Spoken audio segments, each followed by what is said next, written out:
बिस्मिल्लाहिर रहमानिर रहीम। वमन यब्तगि गैरल इस्लाम दीनन फला युक़बल मिन। फ़क़ाल अन्नबिय्यु सल्लल्लाहु अलैहि वसल्लम अन अबी हुरैरह रज़ियल्लाहु तआला अन्हु क़ाल हुजिबतिन नारु बिश्शहवा व हुजिबतिल जन्नतु बिल मकारिह। सम्मानित আজকের এই মহতী সভার যোগ্যতম সভাপতি সাহেব ও উলামা ইকরাম, উপস্থিত কালেমা দরদি, ইসলাম দরদি মুসলিম ভাই ও আব্বু, পর্দার আড়ালের সম্মানিত মা ও বোন, প্রশংসা মাত্রই মহান আল্লাহ তাবারক ওয়া তাআলার জন্যই, যিনি আমাদেরকে অসংখ্য মানুষের মধ্য থেকে কিছু মানুষকে কোরআন ও হাদিসের কথা বলা বা শ্রবণ করার সুবর্ণ সুযোগ করে দিয়েছেন। তা তিনার সংক্ষিপ্ত প্রশংসা জ্ঞাপন করি, আলহামদুলিল্লাহ। অতঃপর দরুদ ও সালাম ব্যবস্থিত হোক সেই মহাত্মা মহাপুরুষ মামিন আল্লাহ নবী মুহাম্মদুর রাসূলুল্লাহ সাল্লাল্লাহু আলাইহি ওয়াসাল্লামের প্রতি। আল্লাহুম্মা সাল্লি আলাইহি আল্লাহুম্মা বারিক আলাইহি।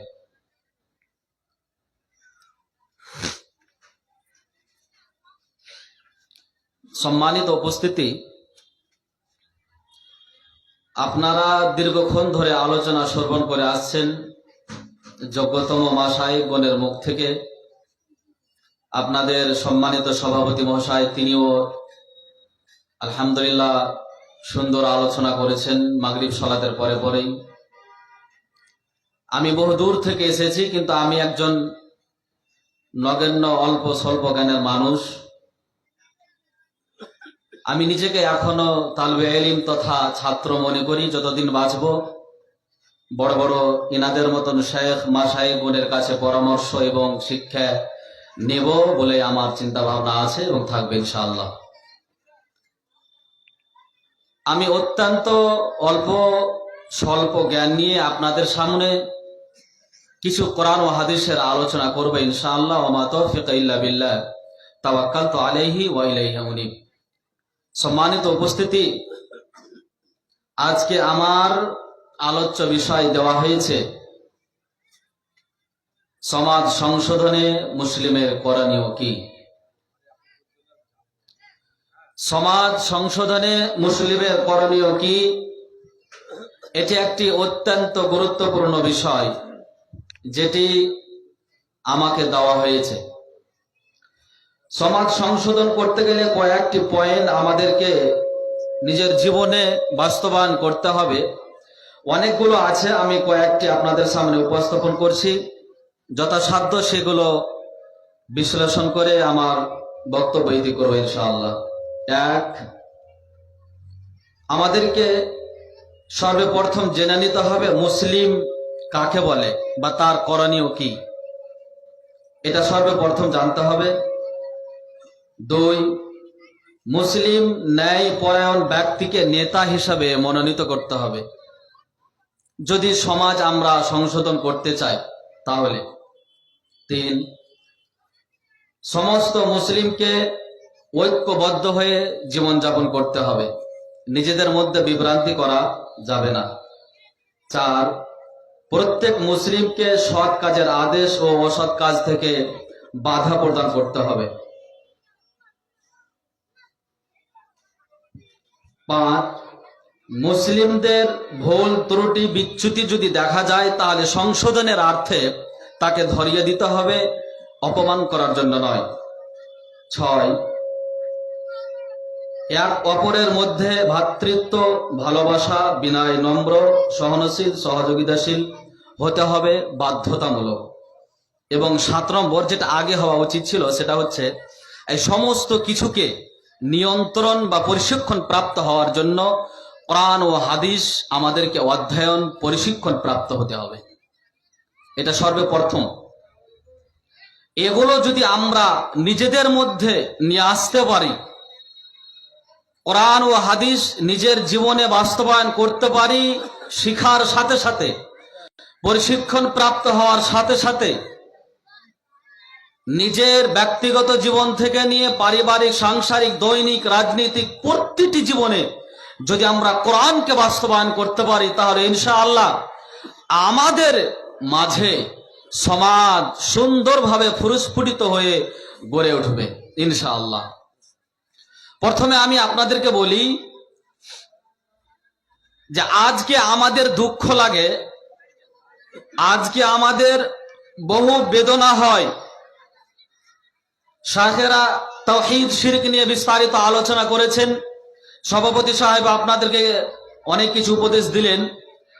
আসলেই যারা নিজেকে মুসলিম দাবি করে, কোরআন অধ্যয়ন করেছে, কোরআন পরিবেশন করেছে, কোরআন পড়েছে, আলেম, হাফিজ, কারি, তথাপি তার জীবনে কোরআন এবং হাদিস বাস্তবায়ন না থাকার কারণে সে একজন সাধারণ মানুষ থেকে খারাপ হয়ে জীবনযাপন করছে। জি না সাহেব, বহু মানুষ আছে এরকম। শুধু কি তাই নয়, এমনও মানুষ আছে যারা কোরআন অধ্যয়ন করে, কোরআনের হাফিজ, কারি হয়ে তারা মহা একটা বিপদে আক্রান্ত বা কাজে সংশ্লিষ্ট হয়েছে, যার নাম শিরক। শেখ আলোচনা করেছেন, শিরক যার গুনাহ দুনিয়াতে মাপ নেই। আল্লাহ তাবারক ওয়া তাআলার কাছে যদি ক্ষমা না নেওয়া হয়, আল্লাহ যদি ক্ষমা না করেন, তাহলে ক্ষমা হবে না। এই জঘন্যতম অপরাধ শিরক, যে ডাইরেক্ট আল্লাহকে অপমান করা হয়। বহু আলেম আছে, বহু হাফিজ, বহু কারি আছে, কোরআন অধ্যয়ন করার পরেও তারা শিরক করে। আসল কি জানেন? আসল কথা হচ্ছে এই যে আমাদের উদ্দেশ্য, আমাদের ভাবনা, আমাদের চিন্তা চেতনা, আমাদের আপনার মন মানসিকতা, প্রথমে আমাদের কি থাকা উচিত ছিল? আমরা কি এই কোরআন শিখে শুধুমাত্র তাবিজ, খানকা, মাজার আর সালাত, মসজিদ, মাদ্রাসায় সীমাবদ্ধ রাখবো, নাকি আমাদের প্রতিটি ব্যক্তিত্বের জীবনে কোরআনকে বাস্তবায়ন করার উদ্দেশ্যে বা লক্ষ্যে সমাজকে সংশোধন বা সংযোজন করার জন্য, সমাজের মধ্যে শান্তি প্রস্ফুটিত করার জন্য, সমাজ থেকে বিভিন্ন রকমের অপরাধ, সমাজ থেকে আপনার কুসংস্কার, সমাজ থেকে বিদআত, শিরক, সমাজের মধ্যে যত রকমের অপকর্ম আছে, বেহায়াপনা থেকে নিয়ে, নির্লজ্জপনা থেকে নিয়ে, অবৈধতা থেকে নিয়ে সমস্ত রকমের অপকর্মকে উদ্ঘাট বা আপনার নিষ্পৃত করার জন্য আমরা কোরআন ও হাদিস সংগ্রহ করছি বা শিখছি, উপলব্ধি করছি। এখানে আমাদের দেখার বিষয় আছে। এই জন্য ইমাম বুখারী রাহমাতুল্লাহ আলাইহি বুখারী গ্রন্থের মধ্যে প্রথম যে হাদিসটি নিয়ে আসছেন প্রথম অধ্যায়ে, সেটি হচ্ছে আপনার ইন্নামাল আমালু বিন্নিয়াত।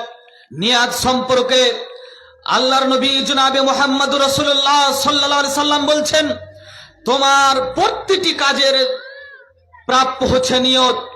প্রতিটি মানুষের প্রতিটি কাজের প্রাপ্য হচ্ছে নিয়ত। নিয়ত যেমন হবে, কাজের আপনার প্রতিদান তেমনই হবে। ফাইন কানাত হিজরাতুহু আলা দুনিয়া মা ইউসিবুহা, কোন ব্যক্তি যদি দুনিয়া সংগ্রহ করার জন্য যে কোনো বিদ্যা সংগ্রহ করবে, দুনিয়া প্রাপ্ত হওয়ার জন্য যে কোনো কাজ সে অনুষ্ঠিত করবে, দুনিয়ায় তাকে সেটা দিয়ে দেওয়া হবে, দুনিয়াতেই পেয়ে যাবে, আখিরাতে তার কিছু থাকবে না। সম্মানিত সুধী, আমি বক্তব্য দিয়ে বেড়াই মানুষের কাছে ভালো একজন আলোচক হব এই উদ্দেশ্য নিয়ে, এই আপনার বিষয়টা দুনিয়াতে পেয়ে যাব, আখিরাতে কিছু থাকবে না। উনি একজন ব্যক্তি কোরআন এবং কোরআন হাদিসকে অধ্যয়ন করে অথবা কোরআনের হেফজ করে। আমি কোরআন হেফজ করে কোনোভাবেই ছলবল করে সময় অতিবাহিত করে দিয়ে বা হেফজ করে নিয়ে মানুষের কাছে আমি কি করব? মানুষ অসুখে পড়বে, কোরআন তেলাওয়াত করব, টাকা ইনকাম করব। মানুষের কোনো একটা এরকম বিপদে পড়বে, তাবিজ দিয়ে আর কিছু দিয়ে ঝাড়ফুঁক করে দিয়ে ইনকাম করব। মূলত উদ্দেশ্য যদি এই রকমেরই থাকে, তাহলে সেটা দুনিয়াতেই পেয়ে যাবে বা দুনিয়াতেই পেয়ে যাবে, আখিরাতে তার কিছু থাকবে না। এরকম কয়েকটা আয়াত এবং হাদিস থেকে বহু প্রমাণ আছে। সম্মানিত সুধী, আমি আপনাকে বলতে চাই, আল্লাহ তাবারাক ওয়া তাআলার পৃথিবীর মানুষ যদি কেউ না জানেন, তবে আপনার অন্তরের খবর জানে, এটা আপনাকে মনে করতে হবে। আপনি কোন উদ্দেশ্যে কোরআন শিখলেন, কোন উদ্দেশ্যে আপনি হাদিস শিখলেন, কোন উদ্দেশ্যে কোন চিন্তা ভাবনা নিয়ে আপনি হাদিস কোরআন সংগ্রহ করলেন, পড়াশোনা করলেন, এই খবর পৃথিবীর কোন মানুষ যদি না জানেন, জানেন তিনি যিনি আপনাকে সৃষ্টি করেছেন, জানেন তিনি যিনি আপনাকে এখন পর্যন্ত রিজিক দিচ্ছেন, জানেন তিনি যিনি আপনাকে এখন পর্যন্ত সুস্থ সশরীরে রেখে মানুষের সামনে কথা বলা, মানুষের কাছে শিক্ষা প্রাপ্ত হওয়া অথবা মানুষকে শিক্ষা দেওয়ার জন্য আপনি নিয়োজিত আছেন। আল্লাহ বলছেন, ইন্নাল্লাহা আলিমু বিজাতিস সুদূর, নিশ্চয়ই তোমার অন্তরের কল্পনা, তোমার অন্তরের কল্পনা, চিন্তা ভাবনা, চেতনা, এটা আমি আল্লাহ তাবারাক ওয়া তাআলা জানি। পৃথিবীর কোন মানুষ যদি না জানে, আজকে এই আলোচনা সভা যিনারা আয়োজন করেছেন, আলোচকগণ যারা এসেছেন, যারা শ্রোতা শুনতে এসেছেন, প্রত্যেক মনের অন্তরের খবর কেউ যদি না জানে, জানেন তিনি যিনি আমাকে আপনাকে এখানে নিয়ে এসেছেন। সম্মানিত সুধী, তাই আমি আপনাকে বলি, আমরা যা কিছু শিখব, আমরা যা কিছু বলবো, আমরা যা কিছু করব, আমরা যা কিছু লিখব, আমরা যা কিছু প্রাপ্ত হব, এর প্রথমে আমার চিন্তা ভাবনা, আমার চেতনা, আমার একনিষ্ঠতা শুধুমাত্র আল্লাহ তাবারাক ওয়া তাআলাকে সন্তুষ্টির থাকতে হবে। নচেত আমাদের আমল করেও এর প্রতিদান অত্যন্ত ভয়াবহ হবে, সেটা আমরা দুনিয়াতে পেয়ে যাব এবং এটা একটা কাবিরা গুনাহ অথবা এটা শিরকে লিপ্ত হয়ে যাবে, লোক দেখার আমল। তার জন্য সম্মানিত সুধী, আমি আপনাকে বলি, আজকে বহু মানুষ কোরআন শিখে, কোরআন অধ্যয়ন করে, হাদিস সংগ্রহ করে, হাদিস শিখে তারা ব্যবসায় পরিণত করেছে। উদ্দেশ্য তাদের অথবা তাদের অভিভাবকগণের উদ্দেশ্য খারাপ ছিল, কোনোভাবেই কোন রকম শিক্ষা গ্রহণ করে মাদ্রাসায় 10 বছর, 12 বছর, 15 বছর সময় অতিবাহিত হবে, তারা এইভাবে শিক্ষাকে বিক্রি করে, বিদ্যাকে বিক্রি করে জাতির সামনে তারা সে পয়সা ইনকাম করে নিজে রুটি সংগ্রহ করবে বলেই তাদের অবস্থা আজকে এরকম হয়েছে। হাফিজ কারি আলেম হওয়ার পরেও শিরক বেদাতে সংশ্লিষ্ট হয়ে আছে। সম্মানিত সুধী, আমার আপনার চিন্তা ভাবনা, চেতনা শুধুমাত্র আল্লাহকে সন্তুষ্টির থাকতে হবে, একনিষ্ঠতা থাকতে হবে।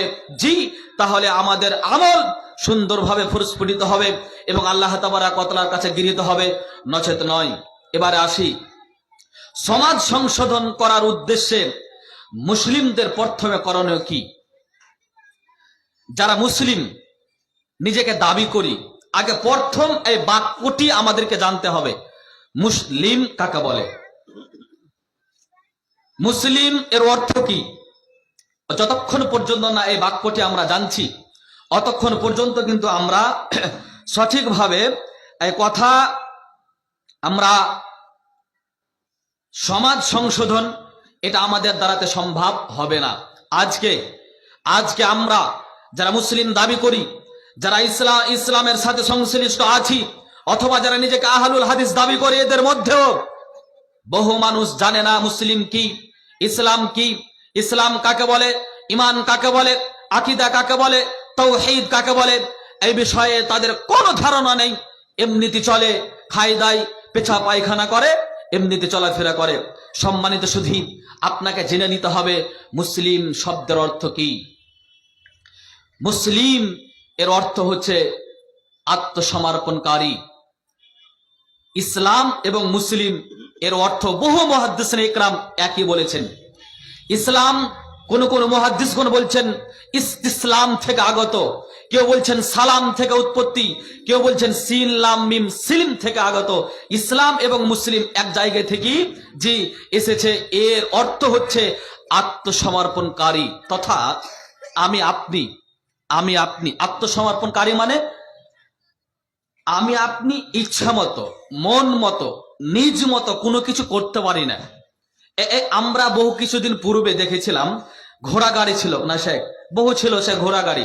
তো ঘোড়ার লাগাম একজন চালকের কাছে থাকতো, মানে লাগাম যার কাছে আছে উনি হচ্ছে চালক, উনার কথা মতন এ ঘোড়াকে চলতে হবে। জি, ঘোড়া নিজ মন মতন ডায়ে বামে যেতে পারে না, তার কারণ ওর লাগাম একজনের কাছে আছে, তার চালকের কাছে, জি, তার মালিকের কাছে। মালিক যেদিকে যেতে বলবে ঘোড়াকে সেই দিকেই যেতে হবে। ঠিক তেমনি একজন মুসলিম ইচ্ছা মতো কোনো কিছু করতে পারে না, এক গ্লাস পানি নিজের মন মতন একজন মুসলিম পান করতে পারে না, এর নাম আত্মসমর্পণকারী। এখন পর্যন্ত বুঝাতে পারেনি। সম্মানিত সুধী, আপনাকে বলছি, মনে করেন একজন ব্যক্তি কোন একজন দোকানে কাজে নিয়োজিত হচ্ছে। ভালোভাবে বুঝবেন বিষয়টি।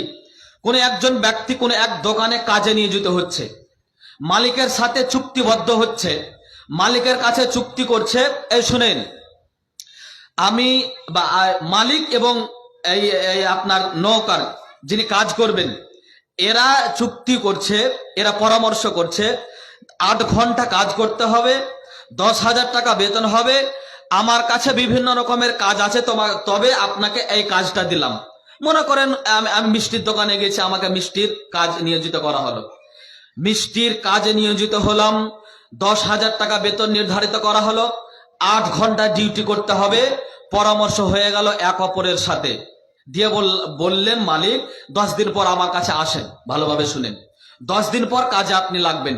যেদিন আমি এবার মালিকের কাছে কাজে লাগার জন্য গিয়েছি, যাওয়ার পরে মালিককে বলছি, আচ্ছা মালিক বলেন তো আমার বেতন কত ছিল, আমি কি মিষ্টি বানাবো নাকি আমি অন্য কিছু কাজ করব, ঝাড়ু পূজা করব, না আমি সিঙ্গুরা বানাবো, না আরো অন্য কিছু কাজ আছে আপনার সেগুলো করব, না 8 ঘন্টা সময় আমি কাজ করব নাকি 5 ঘন্টা করব, এটা কি বলা যাবে?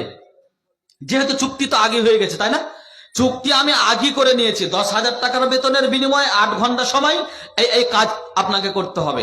তারপরে যদি আমি বলি কি করা লাগবে, কয় হাজার টাকা আর বেতন দিবেন, কয় ঘন্টা কাজ করব, তাহলে একে জুতা মারবে না বলেন তো? জুতা মারবে। কেনে? ও আগে সার্টিফাইড করে এসেছে, সিগনেচার করে এসেছে, ও আগে আপনার কি বলেছে ওটাকে এই লিখে রেজিস্ট্রি করে এসেছে আগেই, তারপরে এখন বলছে যে কি কাজ করতে হবে। তো অনুরূপ ভাবে আর একটা কথা, এই মালিকের কাছে যখন আমি কাজে এবার নেগে যাব, তখন মালিক যে কাজ আমাকে করতে দিবে সেই কাজ আমাকে বাধ্যতামূলক করতে হবে। 8 ঘন্টা সময় আমাকে দিতে হবে, যে কাজ আমাকে করতে দিবে সেই কাজ আমাকে করতে হবে। আমি নিজের মন মতন কোনো কাজ করতে পারি না। যদি করি, 8 ঘন্টা সময় দেওয়ার পরেও মিষ্টির কাজ বাদ দিয়ে অন্য কোনো যদি কাজ করি, তার মালিক আমাকে পয়সা দিবে না। তার কারণ আমাকে যে কাজের জন্য নিয়োজিত করা হয়েছে সে কাজ আমি করিনি, অথচ ডিউটি 8 ঘন্টাই করেছি, তারপরেও আমাকে মজুরি দিবে না।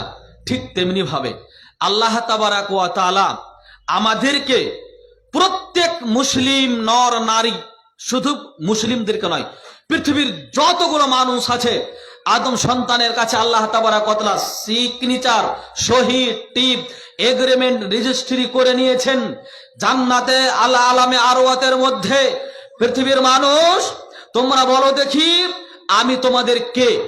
আলাস্তু বিরাব্বিকুম, আমি তোমাদের কি প্রভু নয়? আমি কি তোমাদের রব নয়? আমি কি তোমাদের রিজিকদাতা নয়? আমি কি তোমাদের ইলাহা নয়? আমি কি তোমাদের স্রষ্টা নয়? এইভাবে আল্লাহ তাবারক ওয়া তাআলা এগ্রিমেন্ট করে নিয়েছেন। মানে যা কিছু বলছেন এগুলা আমি আপনি অ্যাকসেপ্ট করেছি। আমরা বলেছিলাম ক্বালু বালা শাহিদনা, অবশ্যই আপনি আমাদের প্রতিপালক, আমরা অঙ্গীকার করছি, আমরা সার্টিফাইড করছি, আমরা সিগনেচার টিপ সহি দিয়ে দিলাম, আপনি আমাদের প্রতিপালক, আপনি আমাদের স্রষ্টা, আপনি আমাদের ইলাহ, আপনি আমাদের মাবুদ, আপনি আমাদের প্রতি আপনার রিজিক দাতা, সব কিছু আমরা ঠিক সেখানে করে এসেছি। এখন দুনিয়াতে বলছি আল্লাহ তাবারক ওয়া তাআলা যা আমাকে আপনাকে বিধিবিধান দিলেন, তথা কোরআন ও হাদিস ভিত্তিক জীবন যাপন আমাকে আপনাকে করতে হবে। আমি মুসলিম, নিজের ইচ্ছা মতো কোনো কাজ করতে পারি না। আমি মুসলিম, নিজের ইচ্ছা মতো কোনো কাজ করতে পারি না। আল্লাহ তাবারক ওয়া তাআলার বিধিবিধান হিসাবেই আমাকে আপনাকে কাজ করা লাগবে। আল্লাহ যা আদেশ করেছেন, আল্লাহ যা নিষেধ করেছেন, প্রতিটি কার্যকলাপ নিজের জীবনে অঙ্গ প্রত্যঙ্গ দ্বারা বাস্তবায়ন করতে হবে। এর নাম মুসলিম, এর নাম আত্মসমর্পণকারী। আমি যদি বলি 5 ওয়াক্ত সালাত পড়ি, ভালো কথা, তবে আমি দান করব না, আত্মসমর্পণ করা হলো না। 5 ওয়াক্ত সালাত প্রতিষ্ঠিত করি, যাকাত দিব না, আত্মসমর্পণ করা হলো না। সালাত পড়ি, সিয়াম পালন করব না, আত্মসমর্পণ করা হলো না। সালাত পড়ি, হজের সম পরিমাণ টাকা অর্থ হয়েছে, হজ করব না, আত্মসমর্পণ করা হলো না। সম্মানিত শুধু এক কথায় আপনাকে মনে রাখতে হবে, আমি আপনি যারা দুনিয়াতে মুসলিম হয়ে বসবাস করব, প্রতিটি কার্যকলাপ আল্লাহ তাবারাক ওয়া তাআলা যা আদেশ করেছেন, যা নিষেধ করেছেন, যা করতে বলেছেন, যা করতে বলেননি, প্রতিটি কার্যকলাপ আমাদের জীবনে অঙ্গ প্রত্যঙ্গ দ্বারা বাস্তবায়ন করার নাম হচ্ছে মুসলিম বা ইসলাম, আত্মসমর্পণকারী। এগুলোকে আমরা করি? বলেন। চগলখড়ি করা যাবে না, করব। মিথ্যা কথা বলা যাবে না, বলবো। সুদ ঘুষ প্রতারণা করা যাবে না, খাওয়া ভক্ষণ করা যাবে না, নিব, প্রতারণা করব। তাহলে কি আত্মসমর্পণ করা হলো? বলেন তো। এগুলো আল্লাহ তাবারাক ওয়া তাআলার বিধান, এগুলো করা যাবে না, আর আপনি করছেন, তাহলে কি আত্মসমর্পণ করা হলো? পশ্চিম কালেও নয়, এগুলো আত্মসমর্পণ নয়। সম্মানিত সুধী, আমি আপনাকে কি দিয়ে বুঝাই? আজকে মানুষেরা নিজের ইচ্ছা মতন চলাফেরা করে, আজকে মুসলিমরা নিজের মন মতন চলাফেরা করে। মন মতন চলাফেরা কোনো একজন মুসলিম করতে পারে না। আমরা আমাদের লাগাম আল্লাহ তাবারাক ওয়া তাআলার কাছে আছে। এক গ্লাস পানি পান করতে গেলে আপনাকে বিধান অনুপাতে পানি পান করতে হবে। ঢক ঢক করে দাঁড় হয়ে আপনি পানি পান করতে পারেন না। জি, এইভাবে আপনাকে কোরআন ও হাদিস মোতাবেক চলাফেরা করে দুনিয়া থেকে বিদায় গ্রহণ করতে হবে। তাহলে নিজেকে মুসলিম বা আত্মসমর্পণকারী নিজেকে দাবি করতে পারেন, নচেত নয়। আজকে আমরা ইচ্ছামতো চলাফেরা করি, অথচ নবী মুহাম্মদ সাল্লাল্লাহু আলাইহি ওয়াসাল্লাম বলছেন ইচ্ছামতো চলাফেরা মুসলিম করতে পারে না। যে হুজবাতিন নারু বিশাহাওয়াতি ওয়া হুজবাতিল জান্নাতু বিল মাকারিহি, জান্নাতকে আল্লাহ তাবারাক ওয়া তাআলা ক্লেশ বেদনা উপভোগ দিয়ে ঘিরে রেখেছেন। জি, আর জাহান্নামকে মনের ইচ্ছা প্রবৃত্তির অনুসরণ দিয়ে ঘিরে রেখেছেন, টিকিয়ে রেখেছেন। জি, আমি আপনি মদ পান করা হারাম, তারপরেও আমার মন চাইলো মদ পান করেই নিলেন, জাহান্নামের দ্বারস্থ হলেন। তার মানে প্রবৃত্তির অনুসরণ করছেন, ইচ্ছা মতো চলাফেরা করছেন। একজনের আপনার অপবাদ লাগা হারাম, একজনের অপবাদ কখনোই আপনি লাগাতে পারেন না। মিথ্যা কথা বলা যাবে না। জি, মানুষের সাথে প্রতারণা করা যাবে না, এগুলো করা যাবে না। তারপর আপনি মিথ্যা কথা বলে বহু মানুষকে আপনি অপমান করছেন, সমাজের কাছে আপনি মানুষকে ছোটখাটো করছেন, সমাজের মধ্যে বিদ্বেষ, হিংসা, কলহ সৃষ্টি করছেন। মিথ্যা কথা বলে মানুষের সমালোচনা, গীবত, পরনিন্দা, পরচর্চা করে আপনার মন চাই করেন। আপনি মন চাই করেন বলেই আপনি জাহান্নামের দ্বারস্থ হচ্ছেন। কেনে? ইচ্ছা মতো চলে যারা, জাহান্নাম যাবে তারা। সম্মানিত সুধী, আপনাকে একটা হারাম কর্ম করার আপনাকে ইচ্ছা হচ্ছে, মনে করেন ঈমান দুর্বলতার কারণে, কিন্তু আপনাকে সাথে সাথে মনে করা লাগবে আমার লাগাম ধরে আছেন একজন জি চালক, আমি এই হারাম কাজে কখনোই যেতে পারি না। কেন? মরতে গেলেই আমার কি হবে, এর প্রতিটি কার্যকলাপের হিসাব দিতে হবে।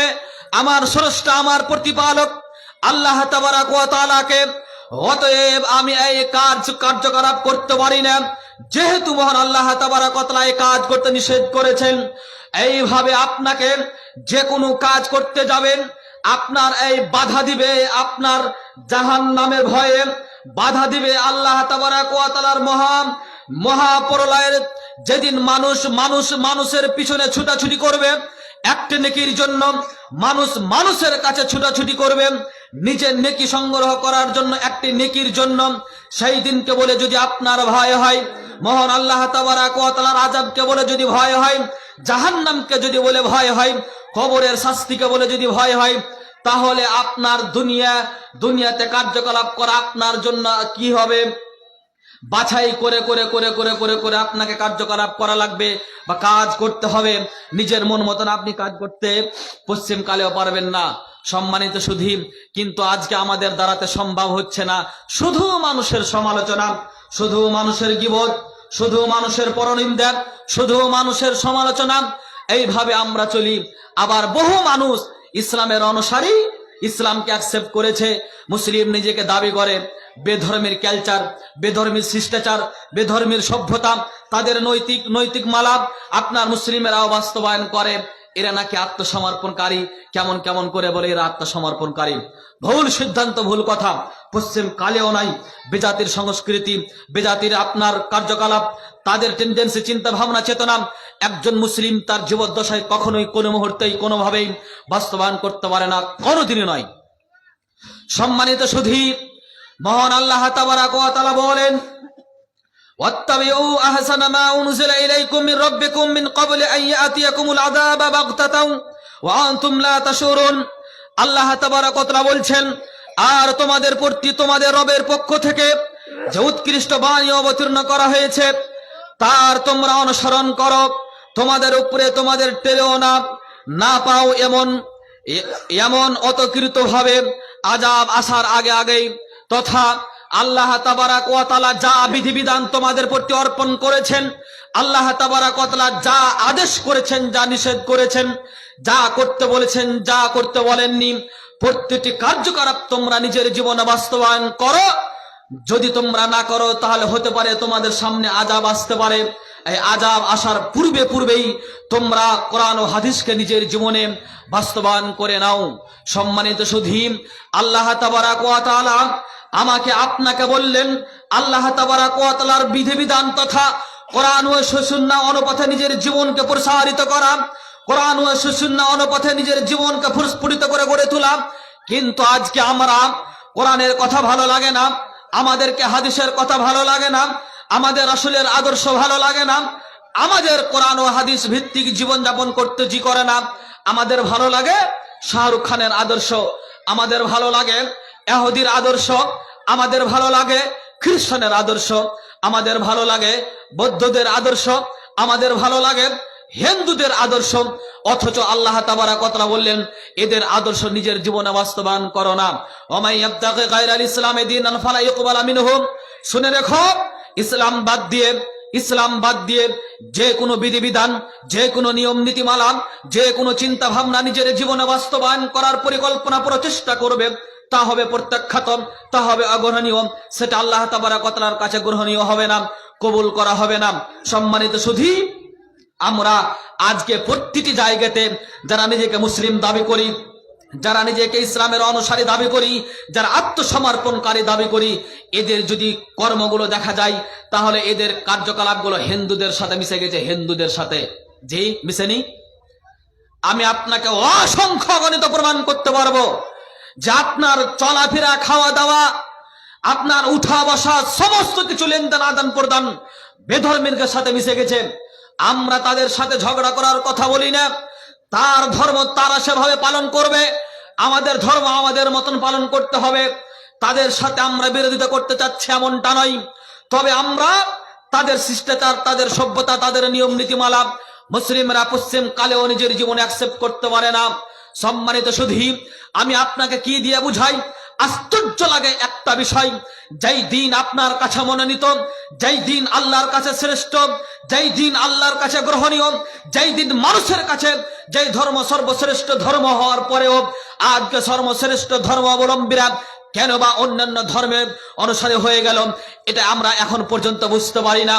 যাদের কাছে সর্বশ্রেষ্ঠ গ্রন্থ মহাগ্রন্থ আল কোরআন আসল গাইডলাইন হিসাবে, যাদের কাছে ধারক বাহক হিসাবে, যাদের কাছে উকিল হিসাবে আসলেন, যাদের কাছে নেতা হিসাবে আসলেন, পৃথিবীর সারা পৃথিবীর সমগ্র জাতির কাছে সর্বশ্রেষ্ঠত্ব ব্যক্তি মুহাম্মদ সাল্লাল্লাহু আলাইহি সাল্লাম, যার আদর্শ, যার চিন্তা ভাবনা, যার চেতনা পৃথিবীর সকল ধর্মের ব্যক্তিরা, পৃথিবীর সকল ধর্মের মহাপ্রখ্যাত মহামনীষীরা তারা আপনাকে এক বাক্যে বলতে বাধ্য হয়েছে, সারা পৃথিবীর মধ্যে সবচাইতে শ্রেষ্ঠ, সবচাইতে মহামানব যদি একজন ব্যক্তি আছেন তিনি হচ্ছেন মুহাম্মদ সাল্লাল্লাহু আলাইহি সাল্লাম। অথচ ইনি হচ্ছেন আমাদের আইডিয়াল, ইনি হচ্ছেন আমাদের মডেল, ইনি আমাদের আদর্শ। এর আদর্শ আমাদেরকে ভালো লাগে না। কেমন করে যেন ধোনির আদর্শ ভালো লাগে, শাহরুখ খানের আদর্শ ভালো লাগে, সচিনের আদর্শ ভালো লাগে। আশ্চর্য ধরনের কথা। যেই ধর্মের কাছে আল্লাহ তাবারাক ওয়া তাআলা এত বড় ধর্ম, আপনার ধর্ম গুরু মুহাম্মদ সাল্লাল্লাহু আলাইহি সাল্লামকে আমাদের কাছে পাঠিয়ে দিলেন আদর্শ নেতা হিসাবে, ধর্মগ্রন্থ কিতাব আল কোরআন পাঠিয়ে দিলেন আমাদের কাছে আলোক প্রতীক হিসাবে, সত্য মিথ্যাকে পার্থক্যকারী হিসাবে, হেদায়াত হিসাবে, নূর হিসাবে। মানব জাতির কাছে সর্বশ্রেষ্ঠ কিতাব হচ্ছে এই মহাগ্রন্থ আল কোরআন। পৃথিবীর সকল ধর্মের ব্যক্তিরা বলতে বাধ্য হয়েছে, এই কোরআন পাওয়ার পরেও, মুহাম্মদ সাল্লাল্লাহু আলাইহি সাল্লামকে পাওয়ার পরেও সর্বশ্রেষ্ঠ বৃহত্তম ধর্মের অনুসারী হওয়ার পরেও আজকে মুসলিম সমাজ নিষ্পৃত, লাঞ্ছিত, ঘৃণিত, অপমানিত, নিবৃত। এটা আমাদের আশ্চর্য লাগে। সম্মানিত সুধী, আমি আপনাকে কি দিয়ে বুঝাই? সমাজ সংশোধন করার জন্য মুসলিমদের কি কি করণীয় করতে হবে। সমাজ সংশোধন করতে গেলেন আগে আপনাকে নৈতিক ইসলামের যতগুলো বিধিবিধান আছে সেইগুলো আপনাকে মানতে হবে, আপনাকে ভদ্র হতে হবে, আপনাকে শালীন হতে হবে, আপনাকে ন্যায় প্রতিষ্ঠিতদাতা হতে হবে, আপনাকে ন্যায় বিচারক হতে হবে, আপনাকে সত্যবাদিতা হতে হবে, এবং আপনাকে নিজের জীবনে অঙ্গ প্রত্যঙ্গ দ্বারা কোরআন হাদিসকে বাস্তবায়ন করতে হবে। আপনি যারা দায়িত্বশীল হবেন, যাদেরকে আমরা দায়িত্বশীল বানাবো, তাদেরকে ন্যায় পরায়ণ ব্যক্তিদেরকে দায়িত্বশীল বানাবো। যারা হবে আমানতদারিতা, যারা হবে আপনার কোরআন ও হাদিস নিজের জীবনে অ্যাকসেপ্ট বাস্তবায়ন করে চলে, এই ধরনের ব্যক্তিদেরকে যদি আমরা নেতা বানাই, তাহলে আমাদের সমাজ থেকে কুসংস্কার, আমাদের সমাজ থেকে আপনার সুদ, ঘুষ, তারিমত, গাঁজা, বাদ্যযন্ত্র এবং অপসংস্কৃতি যা কিছু আছে এগুলো উদ্ঘাট হতে পারে, নচেত হবে না। সম্মানিত সুধী, তাই আমি আপনাকে বলি, প্রত্যেকটি মুসলিমকে আগে মুসলিমের পরিচয় বুঝতে হবে, তার করণীয়, তার আচার আচরণ, তার আখলাক, তার ব্যবহার কেমন হওয়া উচিত, সে কিভাবে দুনিয়াতে চলাফেরা করবে, কার আদর্শকে নিজের জীবনে বাস্তবায়ন করবে। লাকাদ কানা লাকুম ফি রাসূলিল্লাহি উসওয়াতুন হাসানাহ। আল্লাহ তাবারাক ওয়া তাআলা বলছেন, মুহাম্মদ সাল্লাল্লাহু আলাইহি সাল্লাম তোমাদের জন্য উত্তম আদর্শ। মুহাম্মদ সাল্লাল্লাহু আলাইহি সাল্লাম তোমাদের জন্য উত্তম আদর্শ। আল্লাহ রাসূল আমাদের জন্য শুধু নয়, মুসলিমদের জন্য শুধু নয়, সারা পৃথিবীর সকল ধর্মাবলম্বীদের জন্য উত্তম আদর্শ। মুহাম্মদ সাল্লাল্লাহু আলাইহি সাল্লাম এই মহামুনশিটার আদর্শ আমাদেরকে ভালো লাগে না।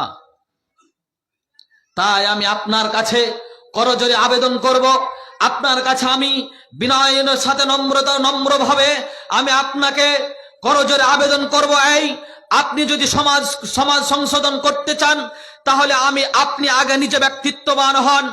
আপনি যিনি প্রতিটি ব্যক্তি যে দায়িত্বতে আছেন, প্রতিটি ব্যক্তি আগে নিজে কোরআন ও হাদিসকে নিজের জীবনে বাস্তবায়ন করুন, এবং আপনি সততার সাথে দুনিয়াতে চলাফেরা করার প্রচেষ্টা করুন, এবং ন্যায় প্রতিষ্ঠিত করার জন্য ইনসাফের সাথে কথা আপনি কার্যকলাপ করে যান এবং সত্যবাদী হয়ে যান। সম্মানিত সুধী, সংক্ষিপ্ত যেহেতু সময়, সংক্ষিপ্তভাবে আমি আপনাদের কাছে আর একটি কথা উপস্থাপন করতে চাচ্ছি। আমি আপনাকে বলি, যদি আপনি সমাজের মধ্যে কুসংস্কার, সমাজের মধ্যে বেহায়াপনা, সমাজের মধ্যে নির্লজ্জাপনা, সমাজের মধ্যে যত রকমের ঘুষ, তারিমত, গাঁজা, বাদ্যযন্ত্র আছে, এগুলোকে উৎখাত করতে যদি চান, তাহলে আপনি আগে নিজে ভালো হন, আপনি নিজে আগে ঠিক হন, তারপরে সেটা করবেন। যেমন আল্লাহ তাবারাক ওয়া তাআলা বলছেন, ওয়ামুর আহলাকা বিসসালাহ ওয়াসতাবির আলাইহা। আল্লাহ বলছেন, তোমরা যারা তোমাদের আহলায়ালকে, পরিবারের মানুষকে সালাতের প্রশিক্ষণ দিবে, সালাতের আদেশ করবে, সালাত পড়ার তোমরা কি করবে, হুকুম দিবে। এদেরকে আদেশ করার পূর্বেই, হুকুম দেওয়ার পূর্বেই, প্রশিক্ষণ দেওয়ার পূর্বেই তুমি নিজে সালাতি হও, আল্লাহ বলছেন। সম্মানিত সুধী, তাই আপনি প্রতিটি গার্জেন, প্রতিটি অভিভাবক, প্রতিটি দায়িত্বশীল, প্রতিটি কর্মকর্তা, প্রতিটি যারা যে কোনো দায়িত্ব আছি, সকলকে ন্যায় পরায়ণ, আপনার সত্যবাদী এবং আপনার ইখলাসের সাথে এই কার্যকলাপ করতে হবে। আল্লাহকে ভয় ভীতি নিয়ে আমি নিজে আপনার নিজের জীবনে কোরআন হাদিসকে বাস্তবায়ন করব। তারপরে আমার সামনেকার সব যেসব ব্যক্তিরা আছে, হতে পারে আমার আহলায়াল, হতে পারে আমার কর্তৃপক্ষ, হতে পারে আমার সাথে যে সব মানুষগুলো আছে, তারা, এটা আমাদের নৈতিক দায়িত্ব। আগে নিজেরা আমরা পরিবর্তন হব, তারপর তাদেরকে আমরা পরিবর্তন করার প্রচেষ্টা করবো ইনশাআল্লাহ। সম্মানিত সুধী, আমি আপনাকে বলছিলাম যে সমাজের মধ্যে কুসংস্কার, এগুলো সমাজ সংশোধন, সমাজকে সুন্দরভাবে সংরক্ষণ করার জন্য আরো উন্নত মানের একটা পয়েন্ট, সেটা হচ্ছে যে আপনাকে ঐক্যবদ্ধ হয়ে থাকতে হবে। আপনাকে ঐক্যবদ্ধ হয়ে থাকতে হবে। বিচ্ছিন্নতা অবলম্বন করা যাবে না, নিজেদের মধ্যে আপনার ঝগড়া করা যাবে না, নিজেদের মধ্যে বিদ্বেষ, হিংসা, কলরব এগুলো করা যাবে না। আল্লাহ তাবারাক ওয়া তাআলা তিনি বলছেন, ওয়াতাসিমু বিহাবলিল্লাহি জামিআন ওয়া লা তাফাররাকু ওয়াযকুরু নি'মাতাল্লাহি আলাইকুম ইয কুনতুম আ'দাআন ফাআল্লাফা বাইনা কুলুবিকুম ফাআসবাহতুম বিনি'মাতিহি ইখওয়ানা। আল্লাহ তাবারাক ওয়া তাআলা বলছেন, আর তোমরা সকলেই মিলেমিশে আল্লাহ তাবারাক ওয়া তাআলা রশ্মিকে মজবুত করে আঁকড়ে ধরে নাও, তোমাদের প্রতি আল্লাহর অনুগ্রহ এবং নিজেদের মধ্যে বিচ্ছিন্নতা অবলম্বন করো না। তোমাদের প্রতি আল্লাহর অনুগ্রহ স্মরণ করো, যখন তোমরা পরস্পরের শত্রু ছিলে। অতঃপর আল্লাহ তাবারাক ওয়া তাআলা তোমাদের অন্তরে আপনার প্রতি সঞ্চালন করে দিয়ে তোমাদের মধ্যে ভ্রাতৃত্ব ভালোবাসা বন্ধনে আবদ্ধ করে দিয়েছেন। ভয় ভীতি ঢুকিয়ে দেওয়ার পরে সম্মানিত সুধী, আমরা যদি নিজেদের মধ্যে ঐক্যবদ্ধ হয়ে যেতে পারি, আজকে সমাজের মধ্যে যদি দেখা যায় তাহলে ভাইয়ে ভাইয়ে মিল নেই, অথচ এর সাথে আন্তরিকভাবে আপনার নিজেদের মধ্যে ভ্রাতৃত্ব ভাব বজায় রাখার একবারে কড়াভাবে আল্লাহ তাবারাক ওয়া তাআলার আদেশ আছে যে আপনার ভাইয়ে ভাইয়ে সম্পর্ক সম্প্রীতি বজায় রাখতে হবে। ভাইয়ে ভাই আজকে আমাদের মিল নাই, আত্মীয় স্বজনের সাথে আমাদের মিল নেই, প্রতিবেশীর সাথে আমাদের মিল নেই, এক মুসলিম অপর মুসলিমের সাথে আমাদের মিল নেই। জি, এইভাবে আমাদের এক অপরের সাথে ভ্রাতৃত্ব, এক অপরের সাথে সহনশীল, এক অপরের সাথে সহযোগিতাশীল, এক অপরের সাথে সহানুভূতি, এটা না থাকার কারণে আজকে সমাজের মধ্য থেকে কুসংস্কার দুর্বৃত্ত করতে পারছি না, সমাজ আমরা সংরক্ষণ সুন্দরভাবে করতে পারছি না। সম্মানিত সুধী, এটা আমাদের অত্যন্ত একটা গুরুত্বপূর্ণ পয়েন্ট, যে আমাদেরকে নিজেদের মধ্যে বিচ্ছিন্নতা অবলম্বন না করে আমাদের মধ্যে ঐক্যবদ্ধ হয়ে আল্লাহ তাবারাক ওয়া তাআলার বিধিবিধান নিজের জীবনে অ্যাকসেপ্ট, নিজের জীবনে বাস্তবায়ন করেই কি করতে হবে, আমাদেরকে পরিচালিত হতে হবে। তাহলে আমরা সমাজকে সুন্দরভাবে প্রস্ফুটিত করে গড়ে তুলতে পারবো। সম্মানিত সুধী, আজকে আমাদের বড় দুঃখ লাগে, আজকে আমাদের বড় কষ্ট লাগে, আজকে আমাদের বড় বেদনা হয় যে একজন মুসলিম আর একজন মুসলিমের দোষ ত্রুটি বিচ্যুতি যেখানে ঢেকে রাখার কথা ছিল, আগলে রাখার কথা ছিল, সেখানে কি করে একজনের দোষ, একজনের ত্রুটি বিচ্যুতিকে আরো মানুষের সামনে প্রস্ফুটিত করে গড়ে তুলে, যার মাধ্যম দিয়ে বেধর্মীরা, যার মাধ্যম দিয়ে বেজাতিরা হাসি ঠাট্টা বিদ্রুপ মনে করে তারা আমাদের মধ্যে বিভিন্ন রকমের কলবল ছল কৌশল অবলম্বন করে আজকে আমাদেরকে নিষ্পৃত, লাঞ্ছিত, ঘৃণিত, অপমানিত করার তারা পরিকল্পনা প্রচেষ্টা করছে। এটা আমরা কি কোনোদিন ভেবেছি? এটাকে কোনোদিন আমরা অনুধাবন করেছি যে না, আমরা নিজেদের মধ্যে যদি বিচ্ছিন্নতা অবলম্বন করি, আমরা নিজেদের মধ্যে যদি বিশৃঙ্খলা করি, আমরা নিজেদের মধ্যে পরস্পরের মধ্যে যে ভ্রাতৃত্ব ভাব, ভালোবাসা, স্নেহ, মায়া, প্রেম এগুলো ছিল, এগুলো যদি নষ্ট করে ফেলি, তাহলে অন্যান্য আজকে ভারতবর্ষের যা অবস্থা, তারা কিভাবে আমাদের প্রতি অ্যাটাক করতে পারে, এটাকে কোনোদিন আমরা ভেবেছি? এটা আমরা কোনোদিন ভাবিনি। সম্মানিত সুধী, ভাবা উচিত, আমাদের ভাবা দরকার, আমাদের ভাবতে হবে, যে আমাদেরকে ভাবতে হবে, অবশ্যই যে কোনো মূল্যে আমাদেরকে ভাবতে হবে। আর কি, সংক্ষিপ্তভাবে কথা, আর সমাজের মধ্যে শান্তি শৃঙ্খলা বজায় আনতে গেলে, সমাজকে সংশোধন করতে গেলে আমাদের আর একটি কাজ করতে হবে, যে আমরা অন্যায় কাজ দেখতে গেলে আমাদেরকে প্রতিরোধ করতে হবে, অন্যায়ের আমাদের প্রতিবাদ করতে হবে, সৎ কাজের আদেশ করতে হবে। জি, সৎ কাজের আদেশ, অসৎ কাজ থেকে বাধা প্রদান প্রতিটি মুসলিম নর নারীকে করতে হবে, প্রতিটি মুসলিম নর নারীকে করতে হবে। নিজেদের মধ্যে ভ্রাতৃত্ব ভাব বজায় রেখে, নিজেদের মধ্যে প্রেম প্রীতি ভালোবাসা বজায় রেখে, এক অপরের সহনশীল সহযোগিতাশীল হয়ে আমরা যে কোনো সমাজে, যে কোনো জায়গাতে, যেইভাবে হোক না কেন, অন্যায় দেখতে গেলে তার প্রতিবাদ আমরা করব এবং সৎ কাজের আদেশ করব। তাহলে সৎ কাজের আদেশ করার মাধ্যম দিয়ে অসৎ কাজের নিষেধ করার মাধ্যম দিয়েই ইনশাআল্লাহ সমাজে শান্তি শৃঙ্খলা বজায় আসবে এবং সমাজ সংশোধন হবে। আমাদের মাধ্যম দিয়ে সমাজ সংশোধন হবে, এতে কোনো সন্দেহ নাই। কিন্তু এগুলো পয়েন্ট আমাদেরকে কি করতে হবে, নিজের জীবনে বাস্তবায়ন করতে হবে। আজকে আমরা দুনিয়াতে এমনিতে আছি, আজকে আমরা সৎ কাজের আদেশ কি করে করি?